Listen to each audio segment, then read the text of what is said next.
పశ్చిమ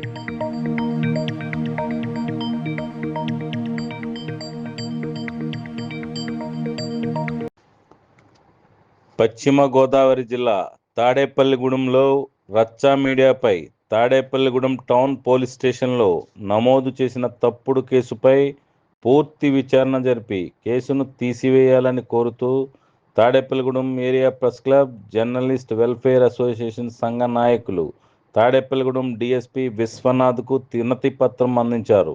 గత నెల 31వ తేదీన ఒక బాలికపై అత్యాచార యత్నం కేసుకు సంబంధించి వార్తా కథనాన్ని రచ్చ మీడియాలో ప్రసారం చేసినందుకు పట్టణ పోలీస్ స్టేషన్లో కేసు నమోదు చేశారని, ఆ వార్తా కథనంలో ఎటువంటి బాలికకు సంబంధించిన వివరాలు కానీ, బంధువుల తల్లిదండ్రుల వివరాలు కానీ ప్రసారం చేయనప్పటికీ ఉద్దేశపూర్వకంగా రచ్చ మీడియా నిర్వాహకులపై కేసు నమోదు చేశారని డీఎస్పీ విశ్వనాథ్కు జర్నలిస్ట్ సంఘాల నేతలు వివరించారు.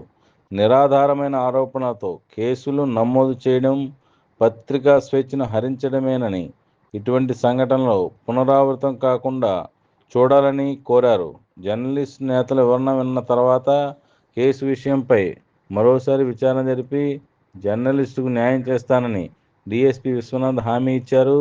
కార్యక్రమంలో ప్రెస్ క్లబ్ అధ్యక్షుడు తమ్మిశెట్టి రంగసురేష్, ఏపీడబ్ల్యూజే జిల్లా కార్యదర్శి గజపతి వరప్రసాద్, ప్రెస్ క్లబ్ కార్యదర్శి గులిమె బుజ్జిబాబు, జిల్లా నాయకులు లక్ష్మయ్య, గారపటి ప్రసాద్, చిక్కాల రామకృష్ణ, ఆరేటి సతీష్, బూర్గుల భాను శ్రీనివాస్, ఐతం ప్రసాద్, పాలడుగుల సతీష్, గోపి, గంటా శ్రీనివాస్ తదితరులు పాల్గొన్నారు.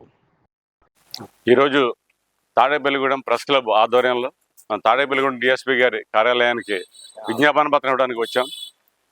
గత 10 రోజులుగా తాడేపల్లిగూడెంలో జరుగుతున్న ఈ వార్తలకు సంబంధించిన విషయాలు అందరికీ తెలిసిందే.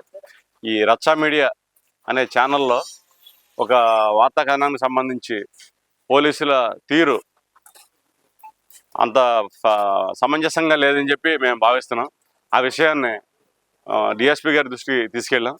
అలాగే సమాజంలో ఉన్న లోపాలని, ప్రభుత్వ అధికారులు, రాజకీయ నాయకులు చేసే లోపాలను ఎత్తి చూపడమే మీడియా బాధ్యత. అది మీడియా ఉన్నదే అందుకు. మరి మా డ్యూటీ మేము చేస్తుంటే మా గొంతు నొక్కే విధంగా, మమ్మల్ని అరెస్ట్ చేసేలాగా, లేదా భయపెట్టే విధంగా కేసులు పెడతాం, లేకపోతే ఇంకేదో చేస్తామని చెప్పి ఈ రకమైన ధోరణి మంచిది కాదనే విషయాన్ని సమాజంలో అందరూ గ్రహించాలి. ఆ విషయాన్ని మేము డిఎస్పీ గారి దృష్టికి తీసుకెళ్ళాం. ఆయన ఈ విషయంలో పూర్వపాలలో పరిశీలించి న్యాయం జరిగేందుకు నేను కృషి చేస్తానని చెప్పి మాకు హామీ ఇచ్చారు. కేసు బనాయించారనే విషయం మీద వచ్చి ఆయనకి వినతిపత్రం ఇచ్చాం.